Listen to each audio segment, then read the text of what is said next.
बिस्मिल्लाहिर्रहमानिर्रहीम। अस्सलाम वालेकुम।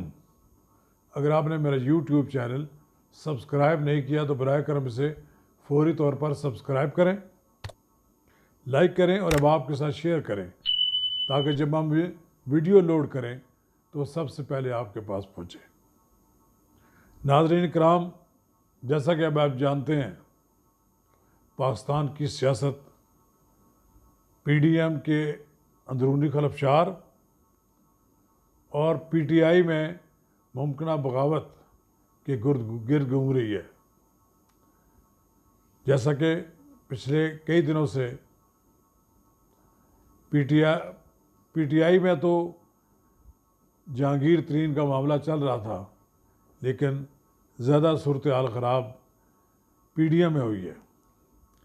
PDM 6 माह कबल बनाई गई थी, जिसके 26 नुकात थे। इसका मकसद PTI की हुकूमत को गिराना, उसके लिए इस्तीफ़े देना, लॉन्ग मार्च और न जाने क्या क्या प्रोग्राम बनाए गए थे। पाकिस्तान में तूलो अर्ज़ में 6 माह तक बड़े बड़े जलसे मुनक़्क़द किए गए और जब लॉन्ग मार्च का वक्त आया, इस्तीफ़े देने का वक्त आया, तो वो जमातें एक्सपोज होकर बाहर निकल आईं, एक्सपोज हो गई कि जिनके एस्टेब्लिशमेंट के साथ राब्ते थे, जो दर पर्दा हुकूमत को सपोर्ट कर रही थी, लेकिन अब वो ना तो इस्तीफ़े देने के लिए तैयार थे, ना ही वो लॉन्ग मार्च के लिए तैयार थे, बल्कि उन्होंने अपनी फेस सेविंग के लिए मुख्तलिफ बहाने तलाश कर लिए। पाकिस्तान पीपल्स पार्टी ने PTM के अंदर किए गए फैसले की जब खिलाफवर्जी की तो मुस्लिम लीग नून ने भी उसे एक्सपोज करने का फैसला कर लिया।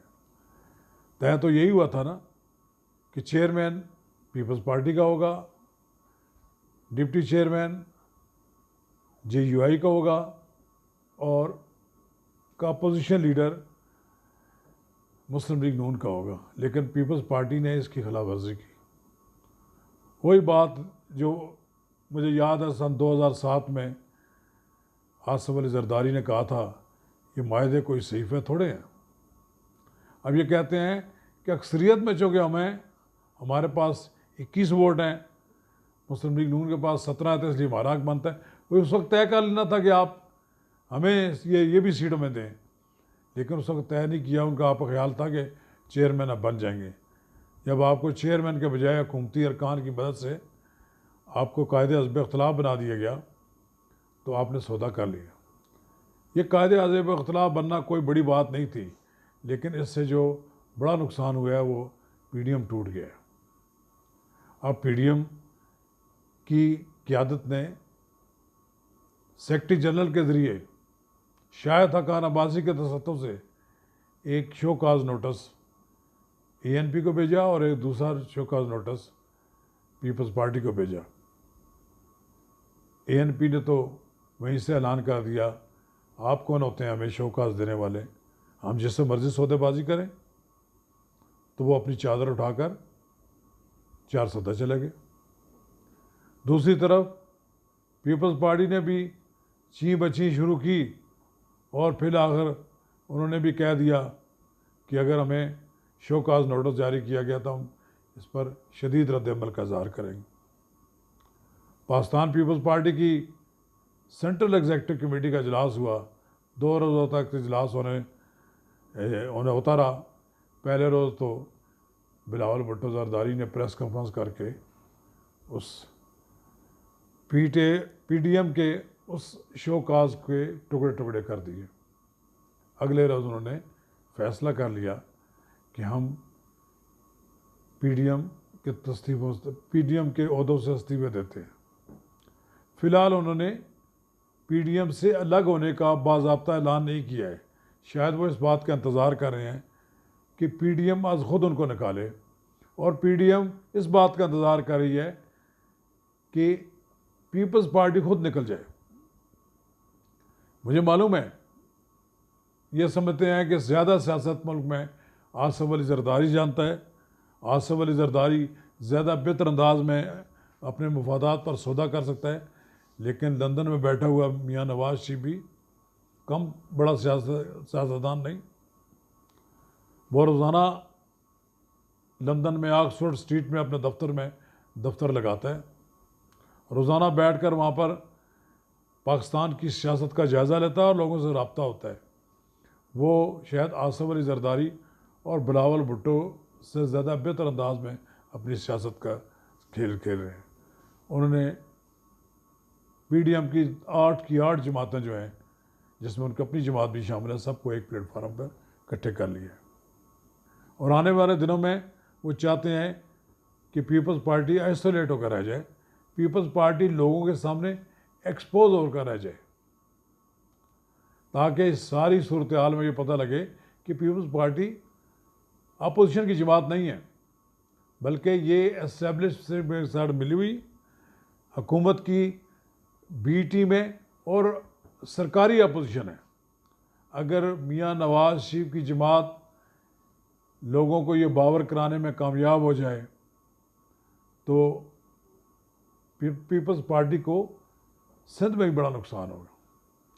लिहाजा बहरहाल बिलावल भुट्टो और मरियम नवाज़ दोनों बड़ी कोशिश करते रहे कि दोनों जमातें बड़ी करीब हो जाएं, लेकिन पीपल्स पार्टी के मफादात और मियाँ नवाज शरीफ का बयानिया, ये दो चीज़ें इकट्ठी नहीं चल सकती थी। आसिफ अली जरदारी क्यों मियाँ नवाज शरीफ का बयानिया अपने सर पर उठाए? उसे मालूम था कि नवाज शरीफ जिस राह पर निकल गए हैं उस राह से उनकी वापसी का कोई इम्कान नज़र नहीं आता। मियाँ नवाज शरीफ ने जो लड़ाई लड़ने का फ़ैसला किया है, उस लड़ाई में सियासतदानों के सर जाते हैं। सियासतदान सियासत के मैदान में या तो बिल्कुल ख़त्म हो जाते हैं या फिर हावी हो जाते हैं। लेकिन बहरहाल अब ये नवाज शरीफ ये समझे कि आसिफ अली जरदारी उनका साथ देंगे और उनकी हौसला अफजाई बढ़ाएंगे और उनके सियासी खेल का हिस्सा बनेंगे, तो ये मुझे मुमकिन नज़र नहीं आता। तो बहरहाल एक बात बड़ी क्लियर है, आसिफ अली जरदारी और नवाज शरीफ एक सफ़ा पर नहीं होंगे। दोनों के अपने अपने मफादात हैं, दोनों की अपनी अपनी लड़ाई है। मरियम नवाज़ अगर अपने आप को बड़ा सियासतदान समझती हैं, अब उन्हें समझ आ जानी चाहिए कि पीपल्स पार्टी से जो आप दोस्ती की पींगें बढ़ा रही हैं वो ज़्यादा देर कायम नहीं रह सकती थी। पीपल्स पार्टी और मुस्लिम लीग दोनों एक दूसरे की ज़िद है। और फिर ये भी पता लग गया कि इसमें कौन सी जमात किसके साथ है।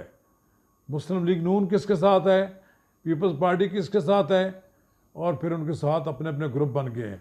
ANP और जमात इस्लामी और बाप के कुछ लोग ये एक पलड़े में चले गए हैं। और अब JUI के सरबराह मौलाना फजल रहमान और मियाँ नवाज शरीफ दोनों में गाड़ी चल रही है, दोनों एक प्लेटफार्म पर हैं। ये अलग अलग प्लेटफार्म